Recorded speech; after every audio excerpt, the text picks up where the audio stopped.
Magandang araw mga bata. Ang pag-aaralan natin ay tungkol sa mga pagbabagong pisikal sa panahon ng pagdadalaga at pagbibinata at mga paraan sa pag-aayos at pangangalaga ng sarili. Ngunit bago yan, alamin muna natin kung ano nga ba ang nakapaloob sa ating aralin para sa buong ikatlong markahan. Ano nga ba ang ibig sabihin ng Family and Consumer Science, o FCS? Ang Family and Consumer Science, o FCS, ay isang larangang naglalayong magbigay ng kasanayan at kaalaman sa mga pang-araw-araw na gawain sa tahanan at pamilya.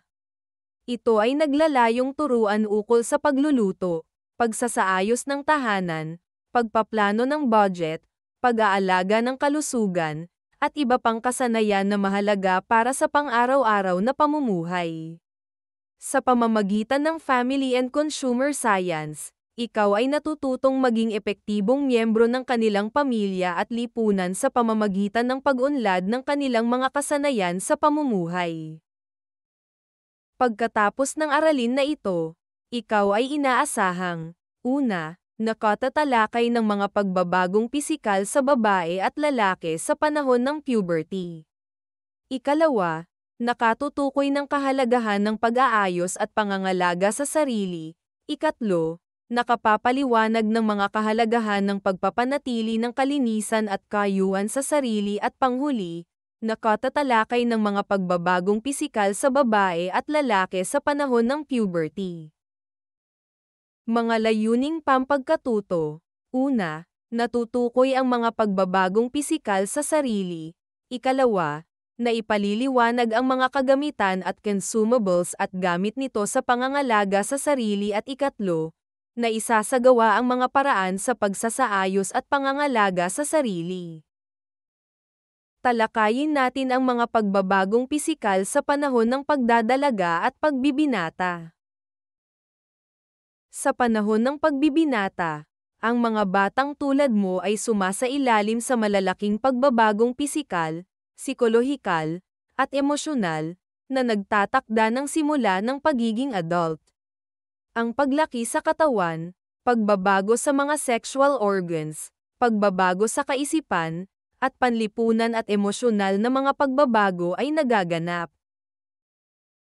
Sa mga lalaki, ang karaniwang pagsisimula ng pagbibinata ay nasa edad 10 hanggang 11 taon.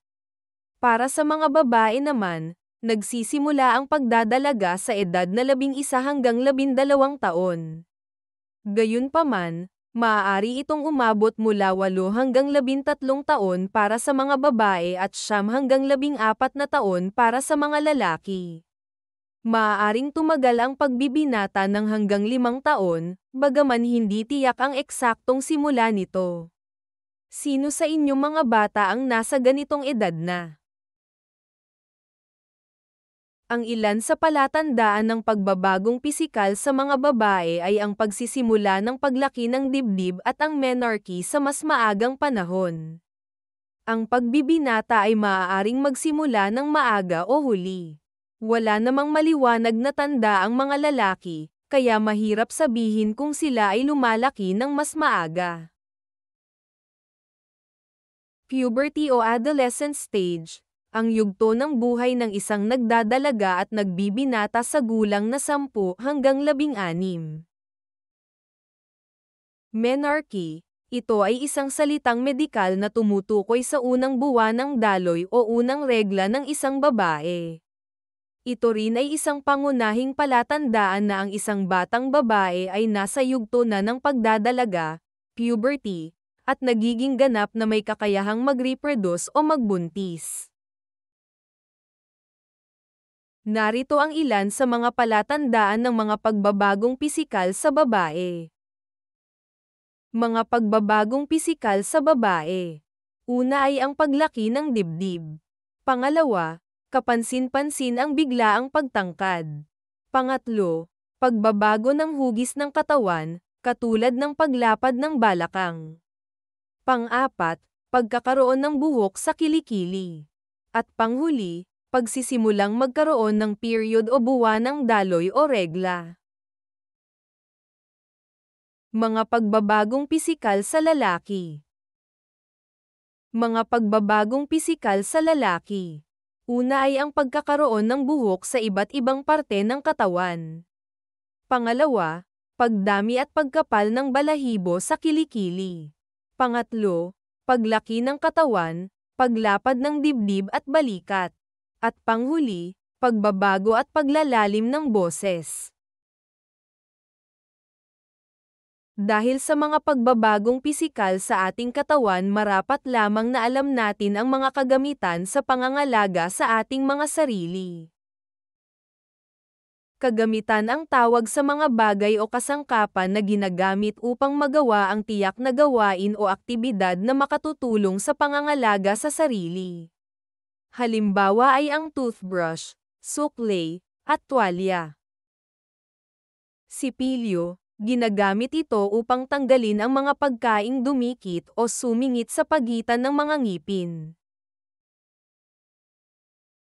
Samantalang ang dental floss naman ay ginagamit sa pangtanggal sa pagkaing naiwan sa pagitan ng mga ngipin. Para sa mga babae, ipit sa buhok, ang hair clips, ribbons, at mga katulad na aksesorya ay mga dekoratibong bagay na ginagamit upang gawing maganda at maayos ang buhok. Sila ay may iba't ibang hugis, sukat, at disenyo upang mapantay at iba't ibang estilo ng buhok. Suklay. Ang suklay o hairbrush ay kagamitan sa pangangalaga ng buhok na ginagamit upang maayos ang buhok. Karaniwang may mga ngipin ang suklay na tumutulong sa paghiwalay at pagtanggal ng mga buhol na hibla ng buhok, samantalang ang hairbrush ang nagpapantay at nag-aayos ng buhok. Ang palagiang pagsusuklay ng buhok ay maaaring pasiglahin ang anit, palakasin ang sirkulasyon ng dugo para sa ikalalago ng buhok.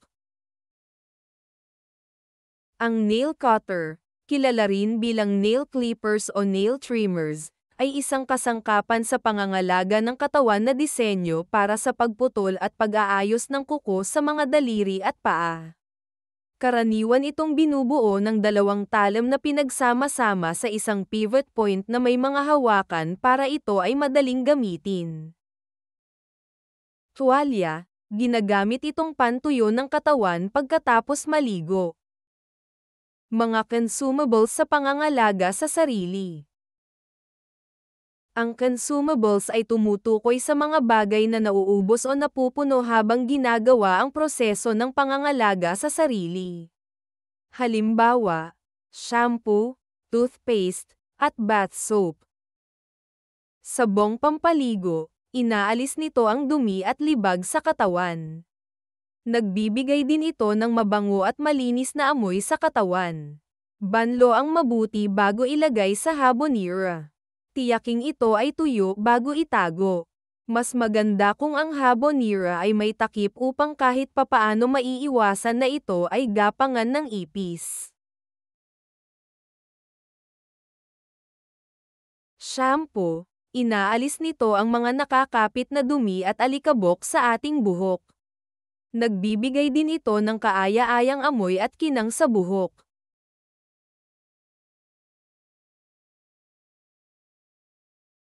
Toothpaste. Pinipigil nito ang pagdami ng mikrobyo sa loob ng bibig. Karamihan sa mga toothpaste ay may fluoride na nagpapatibay sa mga ngipin.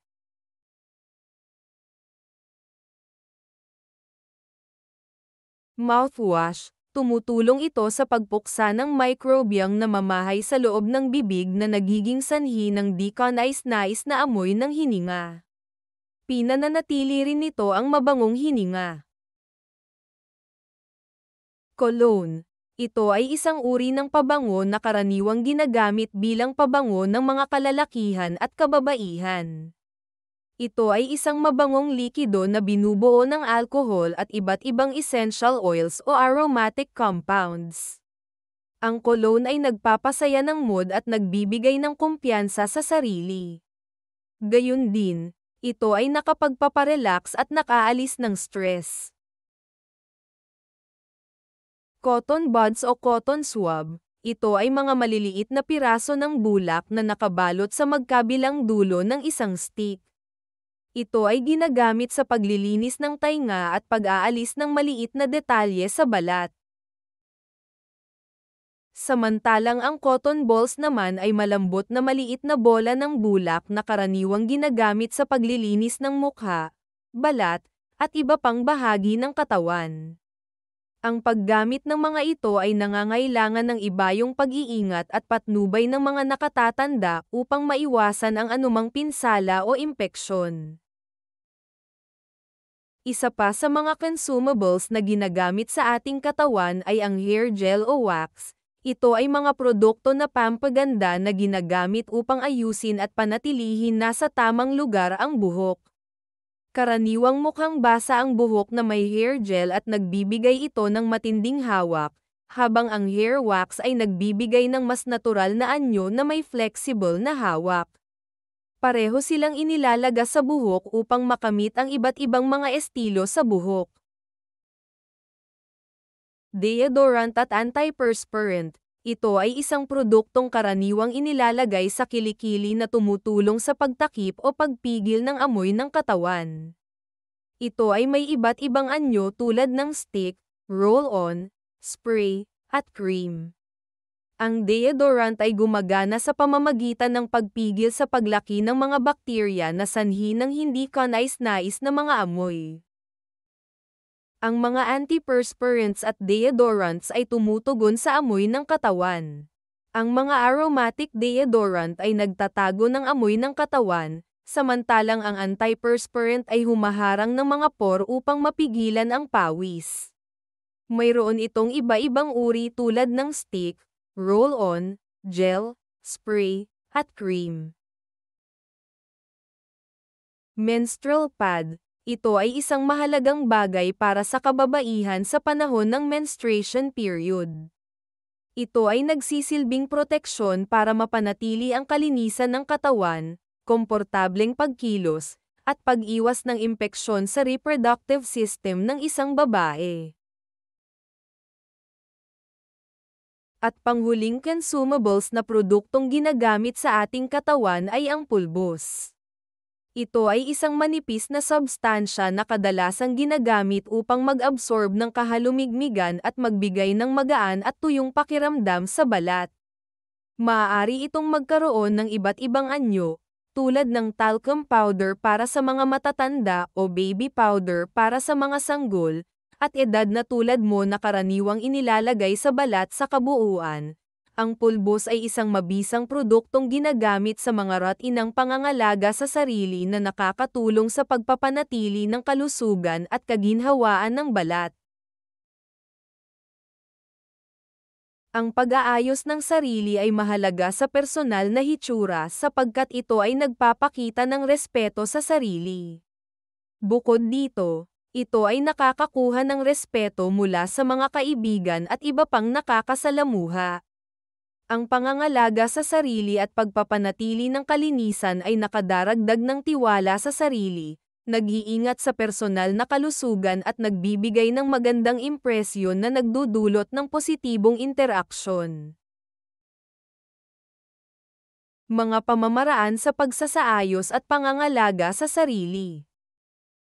Sa iyong edad, kayang-kaya mo nang pahalagahan ang iyong sarili sa pamamagitan ng pag-aayos na hindi na kailangan ng tulong ng iyong mga magulang o kaanak.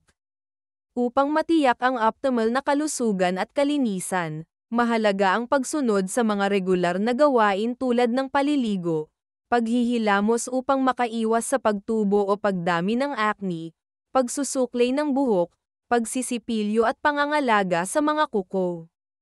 Ang kalusugan ng isang tao ay isang mahalagang kayamanan na dapat pahalagahan at ituring bilang personal na biyaya.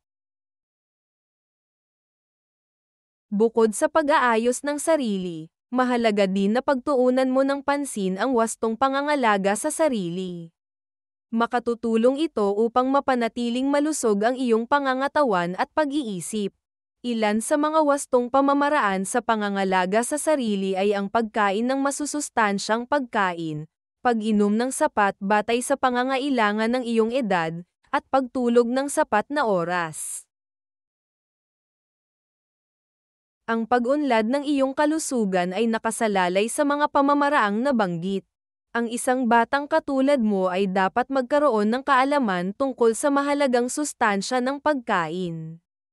Sa gulang mo ngayon, ikaw ay nangangailangan ng pang-araw-araw na pagkain ng 5 hanggang 6 ounces ng karne, 2 hanggang 3 ounces ng grains, 1.5 hanggang 2 cups ng prutas at 2 hanggang 3 cups ng gulay. Mahalaga rin ang pag-inom ng gatas, habang ang yogurt at keso ay tinuturing ding angkop. Mahalaga rin ang proteinang nakukuha sa manok, baka, baboy, isda, mani, beans, at mga gisantes. Ang patuloy na pagkain ng magkakaibang hanay ng mga masusustansyang pagkain ay nakatutulong sa mga batang tulad mo na mapanatili ang wastong nutrisyon. Narito ang mga bitamina at mineral na makatutulong sa pangangalaga sa sarili. Bitamina A, ito ay mabuti para sa maayos at malinaw na paningin. Ito ay maaaring matagpuan sa mga kulay kahel at dilaw na prutas at gulay tulad ng carrots, hinog na mangga, kamote, kalabasa at iba pa. Bitamina B, ito ay nakatutulong sa pagbibigay ng enerhiya ng katawan. Ang karamihan sa uri ng bitamina B ay maaaring makuha sa pagkain ng karne, isda, whole grains, prutas, gulay, at mga legumes. Mayroon sa bitamina 12 at folate, kung saan ito ay matatagpuan sa ating mga atay. Bitamina C, ito ay mabisang panlaban sa impeksyon at pinapabilis nito ang paggaling sa sakit at paghilom ng mga sugat. Pinapalakas din nito ang ating mga kalamnan, tiso, at balat sa katawan. Madalas itong matatagpuan sa pagkain ng prutas tulad ng mangga, orange, lemons, lime, strawberries, at kamatis. Sa gulay naman partikular itong matatagpuan sa repolyo, spinach, lettuce, broccoli, cauliflower, at patatas. Bitamina D, ito ay mabisang pagpapasya ng katawan. Ang bitaminang ito ay matatagpuan sa mga dairy products tulad ng gatas, itlog, margarine o butter, at mga fatty fish gaya ng salmon at iba pang katulad nito. Iron, ang mineral na ito ay malaking tulong sa paggawa ng dugo at paghubog ng kalamnan na kinakailangan sa panahon ng puberty stage. Maaaring makuha ng iron sa pagkain ng mga gulay at karne. Sa karne ito ay matatagpuan sa red meat at mula sa iba't ibang uri ng karne, isda, manok, itlog, green leafy vegetables, at sa mga cereals na may dagdag na iron. Calcium, ito ay nakakatulong sa pagpapatibay ng buto ng ating katawan at ngipin. Maari din ito makuha sa pagkain ng mga dairy foods tulad ng gatas, keso, yogurt, mga plant-based na pagkain na may karagdagang calcium tulad ng soy milk, tofu, at mga cereals. Sa gulang mo ngayon, mahalaga ang pagkakaroon mo ng sapat na tulog mula 9 hanggang 11 oras, upang masiguro ang sapat na pahinga ng katawan at kaisipan. Iiwasan ang labis na oras sa paglalaro, panunood ng telebisyon at paggamit ng gadget. Magkaroon ng tamang pagpaplano ng oras para sa mga mahalagang gawain. Narito ang mga benepisyo ng pagkakaroon ng sapat na oras ng pagtulog. Una, nakatutulong ito sa iyong paglaki. Pangalawa, nagpapalusog ito ng iyong puso. Pangatlo, pinananatili nitong normal ang iyong timbang. Pang-apat, nagbibigay ito sa iyo ng malusog na pangangatawan upang may panlaban ka sa sakit. Pang-lima, nagiging aktibo ang iyong kaisipan at humahaba ang iyong attention span. Tandaan natin mga bata na ang pagdadalaga at pagbibinata ay mahalagang bahagi ng iyong paglaki, kung saan maraming pagbabago ang nagaganap sa iyong katawan at isip. Mahalaga para sa mga mag-aaral tulad mo na maunawaan ang mga pagbabagong ito at magsanay ng tamang pag-uugali, tulad ng maayos na pag-upo, pagtayo, paglakad, at angkop na pananamit. Ang mga kilos na ito ay nagpapakita ng respeto sa sarili at sa iba, na nagbibigay ng higit na tiwala sa sarili. Sa pamamagitan ng tamang paggamit ng mga kagamitan at consumables para sa pangangalaga sa iyong sarili, tulad ng suklay, sabon, at deodorant, napapanatili ang kalinisan, kalusugan, at positibong ugnayan sa kapwa.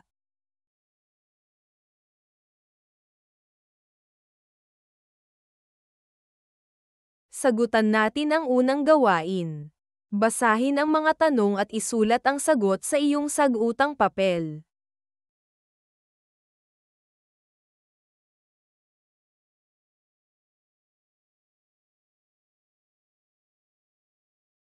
Sagutan natin ang ikalawang gawain.